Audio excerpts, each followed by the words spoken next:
नमस्कार दोस्तों। आज हम आपको टाइम एंड वर्क हमारा पार्ट नंबर 6 होगा।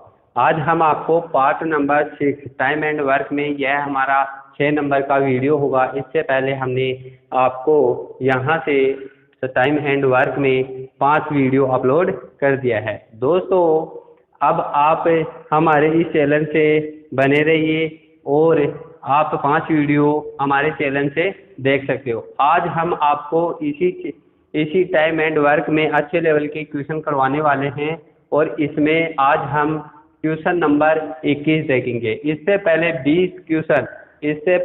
20 नंबर तक क्वेश्चन हमने 5 पार्ट तक के वीडियो में डाल रखे हैं, वहां से जाकर आप देख सकते हो। दोस्तों, हमारे वीडियो को प्रारंभ से एंड तक देखना, तभी जाकर समझ में आएगा। आज दोस्तों हम क्वेश्चन नंबर 21 देख लेते हैं।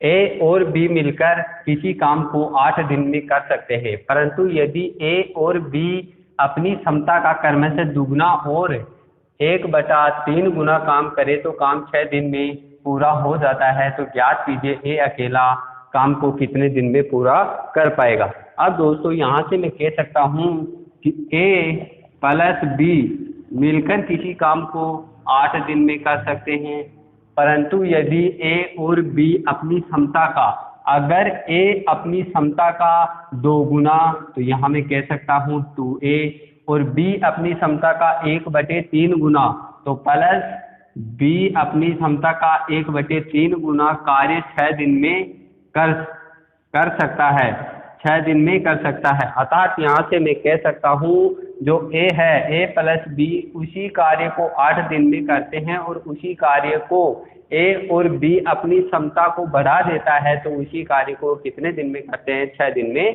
करते हैं। तो उसी कार्य को करते हैं, तो ये दोनों क्या होंगे? इक्वल होंगे। तो यहाँ से मैं कह सकता हूँ 8a प्लस 8b बराबर होगा, तो यहाँ होगा कितना? 12a प्लस, और यहाँ कितना होगा? 2b होगा। अब यहाँ से अगर इसको सिंप्लीफाई करते हैं तो कितना होगा? तो यहाँ होगा 4a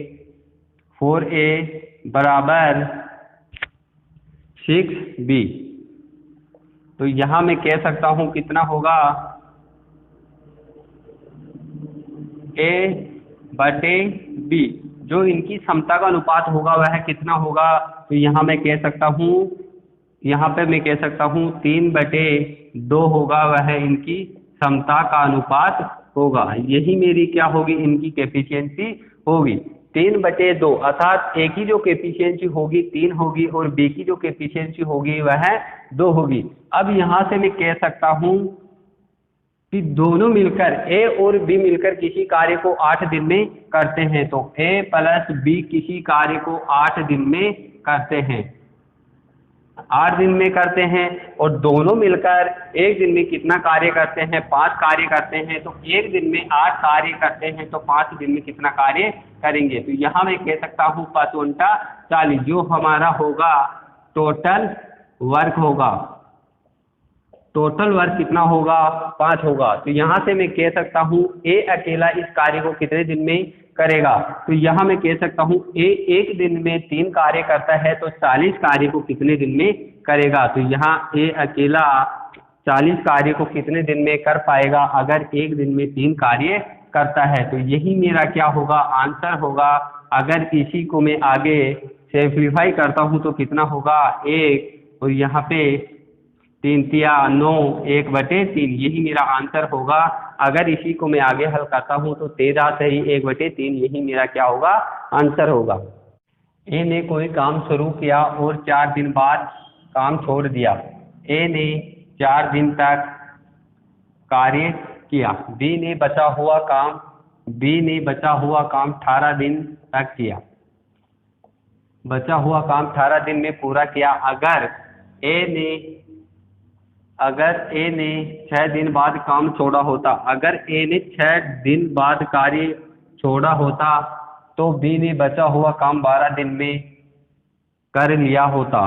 तो बी ने शेष कार्य 12 दिन में कंप्लीट कार्य कर लिया होता।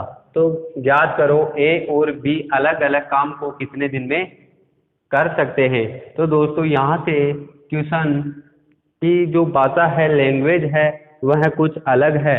अगर हम क्वेश्चन को फिल करना सीख जाते हैं या कुछ क्वेश्चन के बारे में क्या बोल रहा है, अगर उसकी भाषा को हम अच्छे तरह लैंग्वेज को समझ जाते हैं, तो मैं यहाँ से कह सकता हूँ कि 60% क्वेश्चन वहीं हल हो जाता है, उसका सॉल्यूशन दिमाग में ही हो जाता है। अब दोस्तों, अगर यहाँ से हम क्वेश्चन को देखें तो इसकी भाषा कुछ उलझी हुई सी लगती है, पेचीदा लगती है। तो यहाँ से मैं कह सकता हूँ, अगर ए 4 दिन तक कार्य करता है तो शेष कार्य बी 18 दिन में करता है। अगर ए ने 6 दिन कार्य किया होता तो बी उसी कार्य को 12 दिन में खत्म कर सकता है। अगर ए ने 6 दिन का कार्य और किया होता, तो यहाँ से मैं कह सकता हूँ, अगर ए ने 2 दिन कार्य और किया होता तो बी ने कितने दिन का कार्य कम करना होता, अर्थात यहाँ से मैं कह सकता हूँ 6 दिन का कार्य उसे कम करना होता। अर्थात अगर ए 2 दिन कार्य और करता है तो बी को 6 दिन का कार्य नहीं करना होता। अर्थात यहाँ से मैं कह सकता हूँ 6 दिन का कार्य कौन करता है, ए 2 दिन में करता है, किसका, बी का 6 दिन का कार्य 2 दिन में करता है। अगर ये 2 दिन कार्य और नहीं करता तो इसे 6 दिन का वक्त और लगता, 6 दिन कार्य करना होता। अर्थात यहाँ से मैं कह सकता हूँ, अगर ए 2 दिन का कार्य, ए कार्य को उसी कार्य को 2 दिन में करता है तो बी उसी कार्य को 6 दिन में करता है। तो यहाँ से मैं कह सकता हूँ इनकी जो क्षमता होगी ए बटे बी, और यहाँ से मैं कह सकता हूँ यहाँ पे क्या होगा 3, तो 3/1, जो इनकी क्षमता होगी 3/1 होगी। अर्थात ए की क्षमता 3 होगी और बी की क्षमता 1 होगी। तो यहाँ से मैं कह सकता हूँ कि ए ने कोई काम शुरू किया और 4 दिन तक कार्य करता है। ए कितने दिन तक, 4 दिन, और बी बचे हुए काम को 18 दिन में करता है। बी बचे हुए काम को 18 दिन में करता है। अगर ए 1 दिन में 3 कार्य करता है तो 4 दिन में कितना कार्य करेगा, 4 × 12, 4 दिन में कितना कार्य करेगा, 12 कार्य करेगा। अगर ए बी 1 दिन में 1 कार्य करता है तो 18 दिन में कितना कार्य करेगा, 18 कार्य करेगा। तो यहाँ से मैं कह सकता हूँ टोटल वर्क होगा वह कितना होगा, 0, और यहाँ पे 30, जो टोटल वर्क होगा वह हमारा कितना होगा, 30 होगा। टोटल वर्क कितना होगा, 30 होगा। तो ज्ञात करो ए और बी अलग अलग काम को कितने दिन में कर सकते हैं। तो यहाँ से मैं कह सकता हूँ कि उसी कार्य को कितने दिन में करेगा, 1 दिन में 4 कार्य करता है तो 3 दिन में 12 कार्य करेगा, और यह कितना करेगा, 18 कार्य करेगा। अब यहाँ से मैं कह सकता हूँ, अगर ए 1 दिन में 3 कार्य करता है, अगर ए 1 दिन में 3 कार्य करता है तो 30 कार्य को कितने दिन में करेगा, तो 1 दिन में 3 कार्य करता है तो 30 कार्य को कितने दिन में करेगा, 10 दिन में करेगा। इसी प्रकार बी 1 दिन में 1 कार्य करता है तो 30 कार्य को कितने दिन में करेगा, 30 दिन में इस कार्य को करेगा। तो यही मेरा क्या होगा, आंसर होगा। ए 10 दिन में करता है और बी उसी कार्य को 30 दिन में कंप्लीट कार्य कर लेता है। 10 टाइपिस्ट PQR,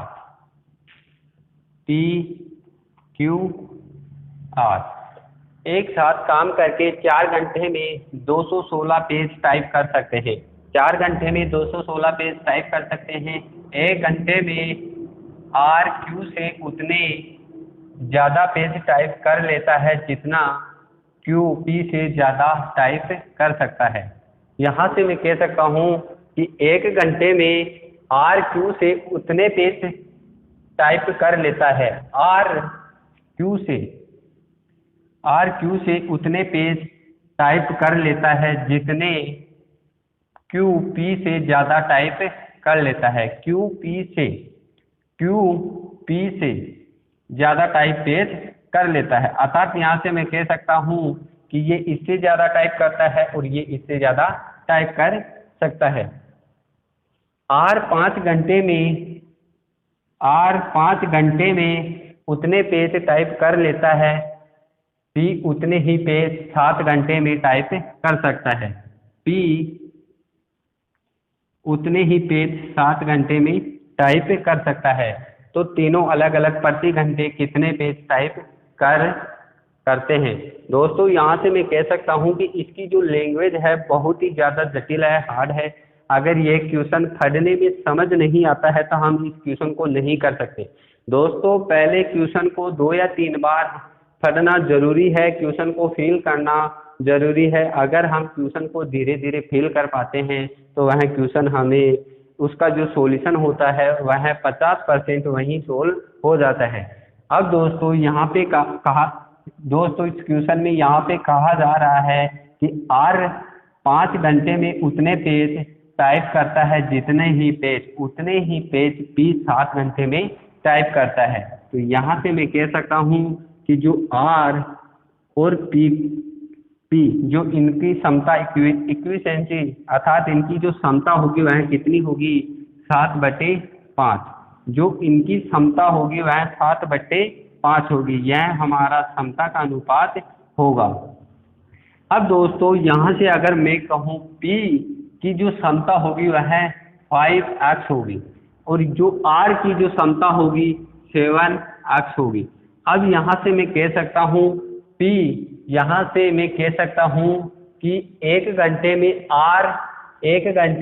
R Q से उतने ही पेज टाइप कर लेता है जितने Q P से ज़्यादा टाइप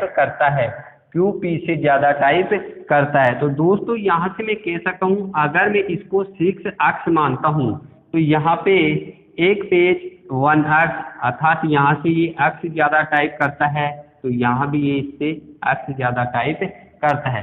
दोस्तों वह उतने ही पेज ज़्यादा टाइप करता है जितना ये उससे ज़्यादा टाइप करता है। तो दोस्तों अगर मैं यहाँ से कहूँ कि इनका योग कितना होगा तो यहाँ मैं कह सकता हूँ 6 से 12 13 और 5 18 कितना होगा 18x होगा।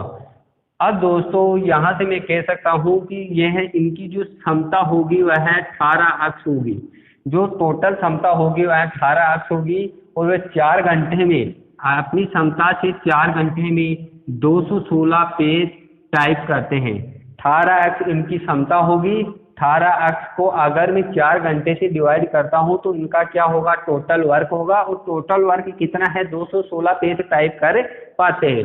तो यहाँ से मैं कह सकता हूँ अगर इसको हल करते हैं तो मेरे पास किसका मान आता है x का मान आता है। तो इसको इससे डिवाइड करेंगे तो कितनी बार होगा तो यहाँ मैं कह सकता हूँ 18 और 18 दूनी 36। तो 4 से डिवाइड करेंगे कितनी बार होगा 4 × 12 अर्थात x का मान होगा वह 3 होगा। x का मान कितना होगा 3 होगा।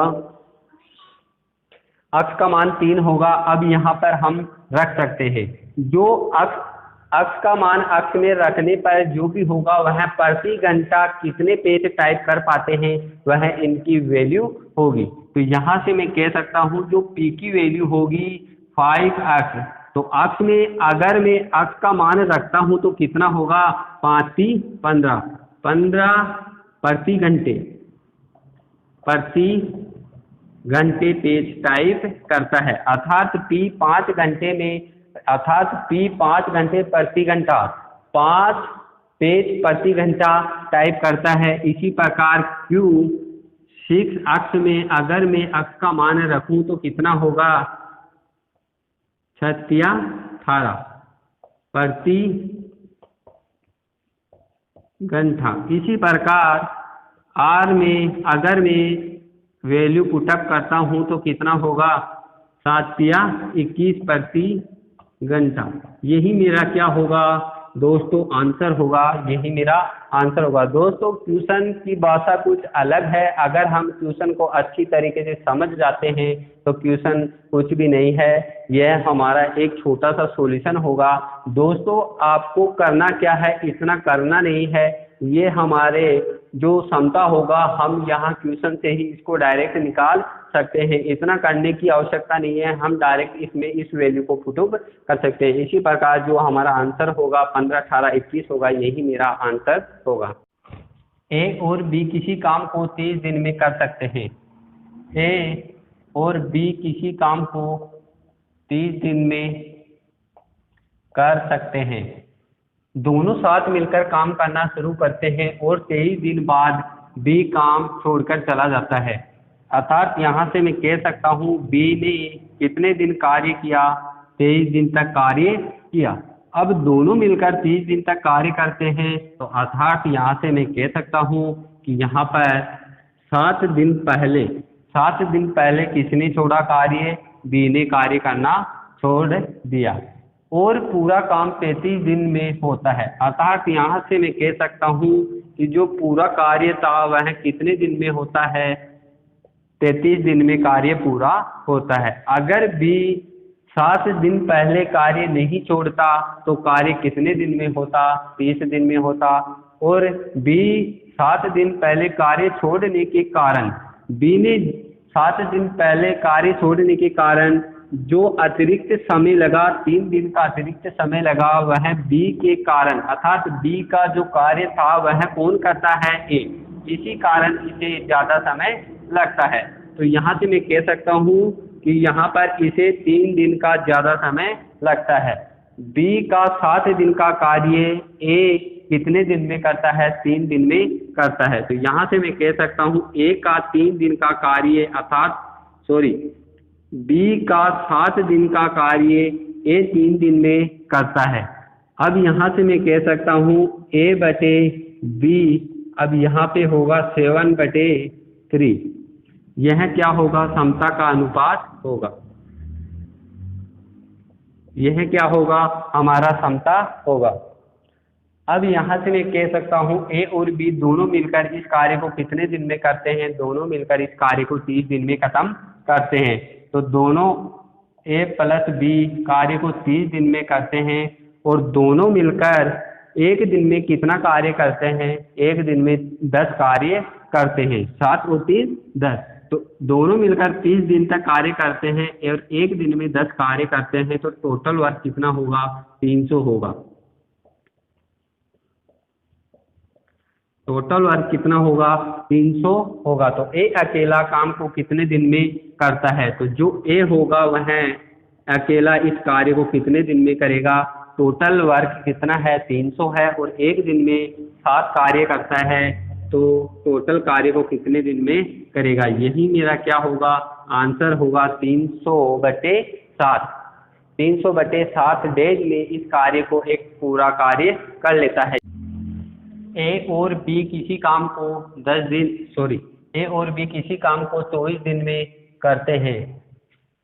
ए प्लस बी किसी काम को 24 दिन में करते हैं। दोनों साथ मिलकर काम शुरू करते हैं और 20 दिन बाद ए काम छोड़कर चला जाता है। ए कितने दिन तक कार्य करता है, 20 दिन तक कार्य करता है। ए ने 20 दिन तक कार्य किया, कितने दिन पहले कार्य छोड़ा, 4 दिन पहले कार्य करना छोड़ देता है और काम 26 दिन में पूरा हो जाता है। तो कार्य कितने दिन में पूरा होता है, 26 दिन में पूरा होता है। अर्थात यहाँ से मैं कह सकता हूँ कि बी का जो 4 दिन का कार्य, अर्थात बी ने जो 4 दिन पहले कार्य करना छोड़ा वह 4 दिन का कार्य कौन करेगा, बी करेगा। तो बी ये 4 दिन का कार्य करने में कितना समय लेता है, 2 दिन का अतिरिक्त समय लेता है। 2 दिन का अतिरिक्त समय और लेता है। यहाँ से मैं कह सकता हूँ ए का 4 दिन का कार्य कौन करता है, बी 2 दिन में करता है। तो यहाँ से ए का 4 दिन का कार्य बी 2 दिन में करता है। तो यहाँ से मैं कह सकता हूँ 1/2।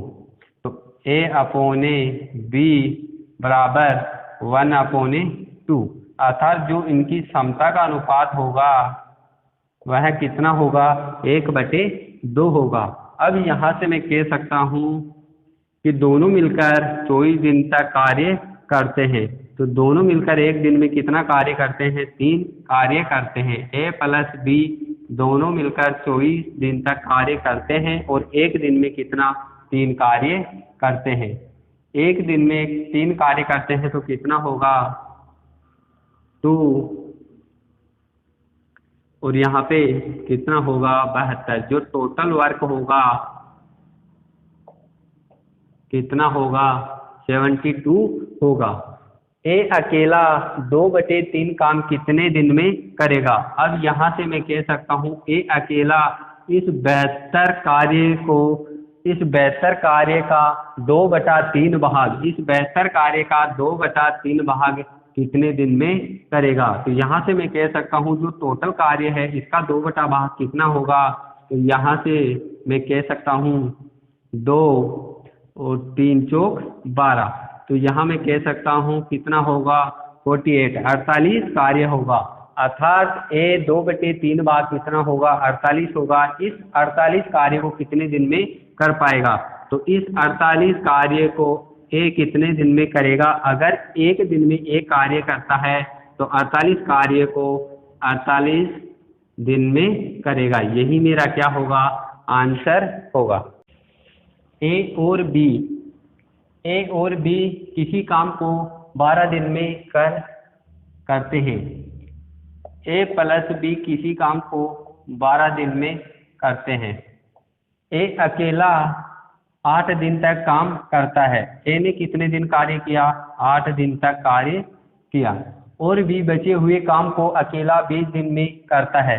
और बी शेष कार्य को कितने दिन में करता है 20 दिन में करता है। अर्थात ए ने 8 दिन तक कार्य किया, करना कितने दिन था 12 दिन तक कार्य करना था।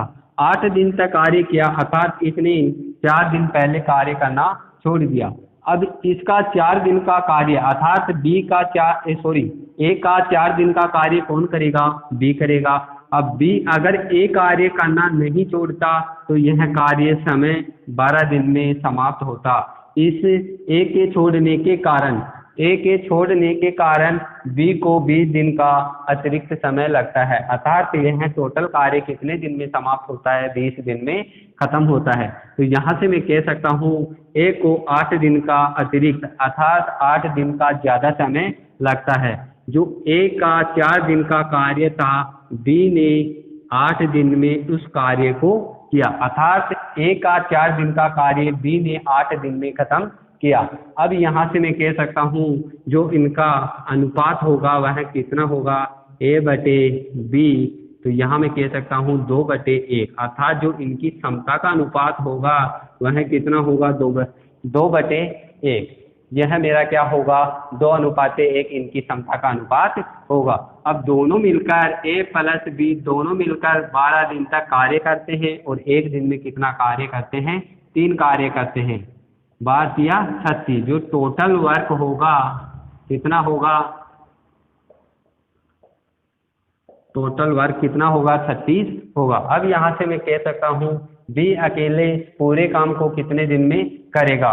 तो बी अकेला इस टोटल 36 कार्य को कितने दिन में करेगा अगर एक दिन में एक कार्य करता है। तो यहाँ से मैं कह सकता हूँ 36 दिन में टोटल कार्य को कंप्लीट करेगा। अब दोस्तों आपको यह क्वेश्चन अच्छे लगे हो और आपको समझ में आए हो तो दोस्तों आप इस चैनल को आप सब्सक्राइब कीजिएगा और बेल आइकन को दबा लीजिएगा दोस्तों, जिससे आप तक इसका जो नोटिफिकेशन है वह जल्दी पहुंच सके। हम जैसे ही वीडियो को अपलोड करते हैं और आप तक तुरंत उसका मैसेज पहुंच सके, वीडियो आप तक तुरंत जल्दी पहुंच सके, इसलिए आप इस चैनल को सब्सक्राइब कीजिएगा और बेल आइकन को दबा लीजिएगा।